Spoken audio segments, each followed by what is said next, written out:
தமிழகமெங்கும் கிளைகள் கொண்ட Annamal institute of hotel management and hospital management படிப்பில் சேர்வதற்கான அட்மிஷன் நடைபெறுகிறது. அதிமுக சார்பில் மாநிலங்களவை உறுப்பினர் பதவிக்கு 2 வழக்கறிஞர்கள் போட்டியிடுவார்கள் என்று அக்கட்சியின் பொதுச் செயலாளர் எடப்பாடி பழனிசாமி அறிவித்துள்ளார். மாநிலங்களவை உறுப்பினர் பதவிக்கான தேர்தலில் அதிமுக சார்பில் கட்சியின் வழக்கறிஞர் பிரிவு செயலாளர் இன்பதுரை, செங்கல்பட்டு கிழக்கு மாவட்ட அவைத் தலைவரான வழக்கறிஞர் தனபால் ஆகியோர் வேட்பாளர்களாக தேர்வு செய்யப்பட்டுள்ளதாக எடப்பாடி பழனிசாமி தெரிவித்துள்ளார். செங்கல்பட்டை சேர்ந்த தனபால் எம்எல்ஏவாக பதவி வகித்தவர். திமுக விசிக கூட்டணிக்கு ஈடு கொடுக்கும் வகையில் அவர் வேட்பாளராக அறிவிக்கப்பட்டுள்ளதாக தெரிகிறது. இதேபோல் ராதாபுரத்தை சேர்ந்த இன்பதுரை தற்போதைய சபாநாயகரான அப்பாவுவை 2016ஆம் ஆண்டு சட்டமன்ற தேர்தலில் 49 வாக்குகள் வித்தியாசத்தில் வென்றவர்.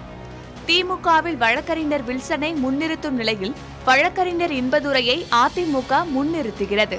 தமிழகத்தில் 6 மாநிலங்களவை உறுப்பினர் பதவி காலியாகும் நிலையில் எம்எல்ஏக்களின் எண்ணிக்கையின் அடிப்படையில் 4 இடங்களில் திமுகவும் 2 இடங்களில் அதிமுகவும் போட்டியிடுகின்றன. திமுக சார்பில் எம்பி வில்சன், கவிஞர் சல்மா, சிவலிங்கம் ஆகியோரும், கூட்டணியில் உள்ள மக்கள் நீதி மய்ய தலைவர் கமல்ஹாசனும் போட்டியிடுகின்றனர். வரும் 19ஆம் தேதி வாக்குப்பதிவு நடைபெறும் நிலையில் வேட்புமனு தாக்கல் நாளை தொடங்குகிறது. தமிழகமெங்கும் கிளைகள் கொண்ட Annamal institute of hotel management and hospital management படிப்பில் சேர்வதற்கான அட்மிஷன் நடைபெறுகிறது.